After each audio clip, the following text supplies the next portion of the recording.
A bit more detail coming out of just how South African industries will be affected by Donald Trump's reciprocal tariffs, how South Africa's exports will be hit from the 9th of April. So here's what we're looking at. Key mining exports. It's the platinum, it's the gold, the manganese, the nickel, the coal. A lot of that which the United States depends on, those are exempt from tariffs. Our agricultural exports, though, will be hit. Our wine exports, our vehicle exports and components, steel and aluminum, it's already subject to existing 25% tariffs. Some chemical, fertilizer, wood products, they're also currently exempt. But not just South Africa, around the world, a 10% base tariffs, and then goes on 20, 25, 30, 50% for various countries, at least 60 countries identified, including 2 islands that have no people, only penguins on. But with this in mind, and with the strained relations between South Africa and the United States over the last few weeks and months, there's something that's coming up for renewal in September, and that's the Agoa Agreement. It gives African countries, or some African countries, duty-free access to the United States markets. Can we just agree that with Donald Trump's attitude to trade, how he wants to shore up the American economy, that it's almost guaranteed that Agoa will not be renewed come September? And what does it mean for African economies, but also Southern African and South African markets? Ziyanda Stuurman is a political risk analyst, joins me now. Good morning, Ziyanda. Really appreciate your time. Is it almost a fait accompli? Agoa dead in the water come September later this year? Good morning, Lester. And yeah, what a question, right? So about 2 weeks ago, I wrote a column making many of the points that you just did, and arguing that the principle behind Agoa under Donald Trump has now very much, I think, been fractured. Look, at the end of the day, the 32 African countries, as you said, that have duty-free access to the American market, are not particularly large. South Africa and Nigeria are in there, as well as Kenya and Ghana. But the rest of those countries in Agoa don't have particularly large economies and are not necessarily exporting high-value goods. Agoa was very much a diplomatic and political tool and a way for the U.S. to counter China's influence. Yeah. I think we've really seen that Donald Trump doesn't care about that. He's not, in any way sort of following the traditional approach through Agoa. And I think what we're likely to see are individual bilateral deals with some of these countries that I've just mentioned, replacing Agoa. And then your smaller countries that unfortunately will be very hard hit, such as Lesotho, those will fall by the wayside. People asking, how is Lesotho involved here? A 50% tariffs on Lesotho exports. What Lesotho does export to the United States is a lot of textiles. I read that many of workers' overalls, uniforms manufactured in Lesotho and exported to the United States. No one is left unscathed here, not just South Africa.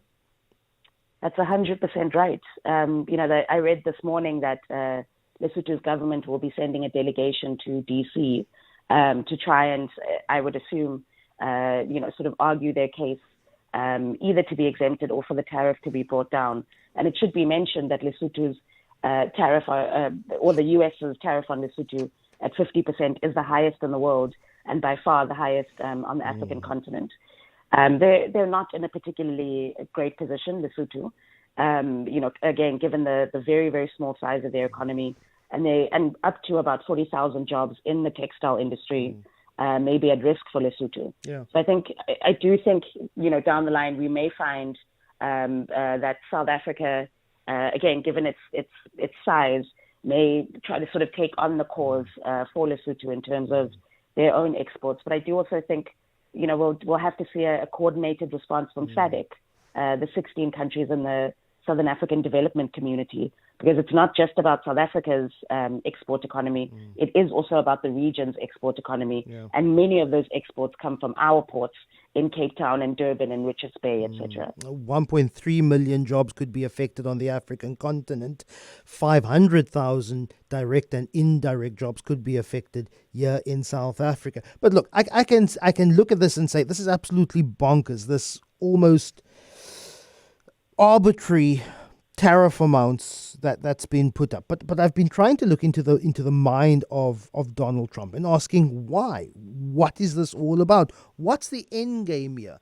And I've been reading a bit more about where Donald Trump and his economic advisors' minds sit in what the United States' economic position is. Over the last few years, the United States has seen massive industrialization. The factories are closed there. And I appreciate what you said. Agoa wasn't an economic plan. It was a diplomatic plan. It was the United States saying, trade with us and therefore we can influence you more. It's that soft power. Don't go to China. We are your friends here. Donald Trump is saying that has not worked out for the American public. AGOA agreements have not worked out. Various other block trade deals have not worked in the American public's best interest. So what he's actually trying to do is use tariffs as a bargaining chip to say, away with AGOA, I want to talk to you directly, South Africa. I want you to be better friends with us. I want you, even if possible, it will work out better in your favor. Could we put a military base where you are? And you know what? We'll cut those tariffs and there you go. Duty-free access to our market again. We're building factories in Iowa, in Michigan, and that is how... And I'm largely a bit more sympathetic, not to his tariff deals, but of what the United States economy is currently facing at the moment, Ziyanda.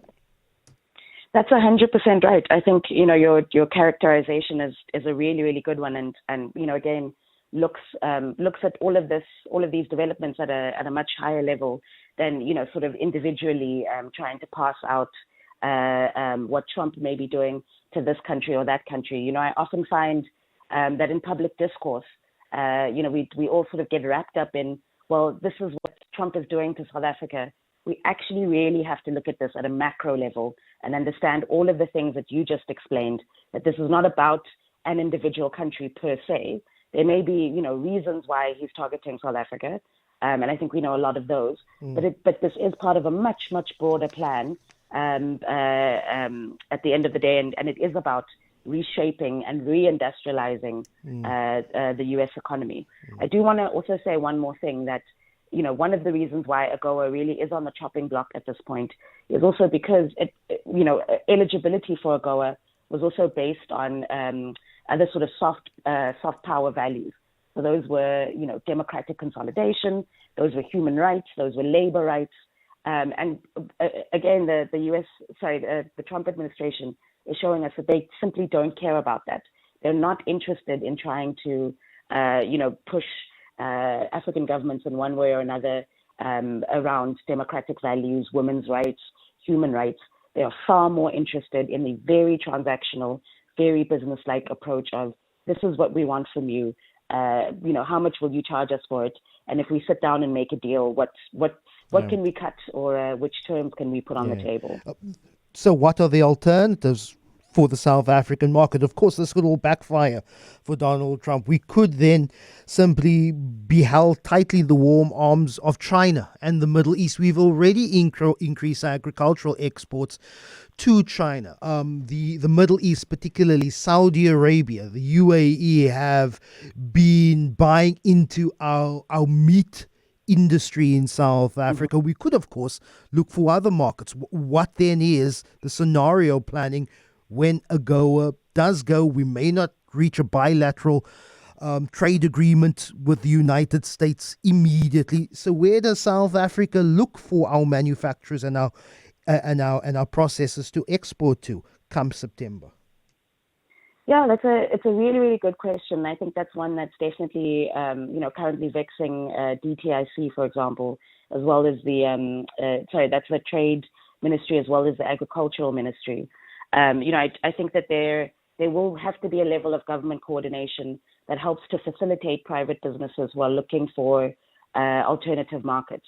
I do also know that there's another view out there, and it's been outlined, I think, best by Ziyanda Stuurman at Citibank, where she says we should negotiate an exit from Agoa ourselves, as opposed to waiting to be pushed out or waiting for Agoa not to be renewed. So there are a couple of different scenarios, and I will just say that I think South Africa's biggest bargaining chip will be its critical minerals. That's going to be, I think, key to any bilateral deal going forward. Very quickly, can we do so without including the SADC region? There is, of course, the common union between South Africa, Botswana, Namibia, Lesotho, using our currency, using our financial systems to transact with the US. Can we go it alone? Or do we keep in consideration we have a SADC region to also think about if Zimbabwe tanks, we are affected. If Mozambique tanks, then we have a lot of economic migrants and refugees coming across our border. Can we really do it alone? I think that it's absolutely going to be an important consideration for any negotiators who work on a South African deal, but it's unlikely to be first and foremost. Given just how difficult any negotiations are going to be, it probably will be a case of South Africa first, and anybody else we can save, we will try to. Ziyanda Stuurman, really appreciate your time, political risk analyst.